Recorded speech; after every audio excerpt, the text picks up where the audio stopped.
bedo man mondo mi wane kaka kalure kod kaka pinyno mar Amerika nyaka sani koro wanyalo wacho ni orido wechego mag ohala nyalo miyo seche moko piny Kenya thuolo mar neno ni seche moko mwandu manitere pinyno mar Amerika one kaka nyalo dhi e pinyno mar China. Kata kamano mane makela e penjo machielo e kinde gi makoro wang'eyo ni nitiere wanyalo wacho ni piema manitiere kind pinyno mar Amerika kaachiel kod pinyno mar China ahinya kotudore kod wechego mag ohala. Piem makamae ere kaka piny Kenya e kinde makoro jatend piny Kenya William Ruto nitiere limbe pinyno mar China ere kaka piny Kenya nyalo benefit kowuok e piem makamano mar mondo mi bende kik wahinyre ahinya, bende kik ne ni wanindo nyabathe achiel, Amerika kik ne ni ero koro Kenya dhi korka China to bende China kik ne ni Kenya ni bende chalo ni nitiere korka Amerika ahinya.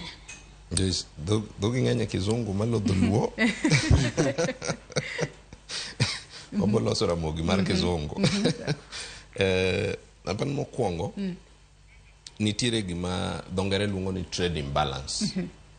e kind Kenya gi China nikech kirango mwandu ma Kenya golo China kakelo ka China loso $1 billion maromo 7 eiga mano eiga mar 2023 China noloso maingo $1 billion 7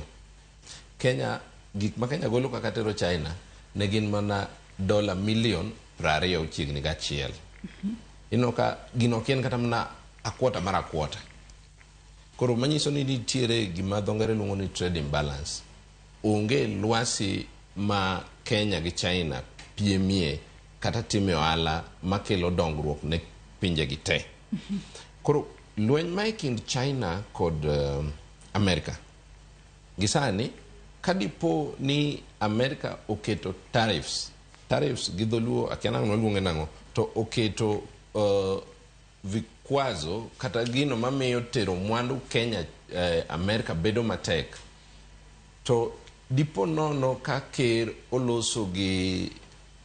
Jinping ma China insani magi gik manyocha watimo kata mwandu go manyocha watere piny mar Amerika wadwa wakel mwandu gi ka to kakoro Kenya gi China lose kiwango no kata ngadho machalo kamano manyiso ni ginyalo loso kata mana weche tariffs ma Kenya ma China oketo ne Kenya duok piny. Koro en kisera ma Kenya dhi timo mondo mi e gikone to giyud kaka mwandu gi mang'eny nyalo a Kenya kaka dhi kanye kadhi China. Tariffs makamano kod duok piny kapo nono duoke piny bang' limbe ma jatend piny timo e pinyno mar China bro konyo japiny e yo machalo kata bro konyo jogo mantiere sekta mar ohala e yo machalo nade. Very good. Samose duok tariff piny ka in nyi tero wawach ni tero kahawa ni kati tero avocado ni China to sam nyi tero avocado ni China mondo mi nyi gol avocado ka kitero China osuru manye chulo nyen siling 2 wi avocado ka avocado kuom ranyisi to oduok tariff chachien manyiso ni samoro dipo ka koro kuom avocado ka avocado kata kilo mar avocado mitero China oduoke kuma nye chule siling 2 koro idhi chulo simon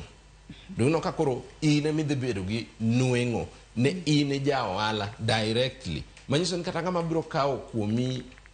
avocado cha in ng'ama nie puothe ma samoro ok ter avocado ne directly kanye iwaro avocado nicha gi siling 20 kuom kilo sani kore nyaware gi siling 23 kata 25 kuom kilo mane kaka mane effect mar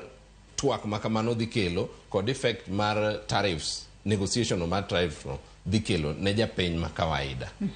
Nyafonga kaduoki twaka nyaka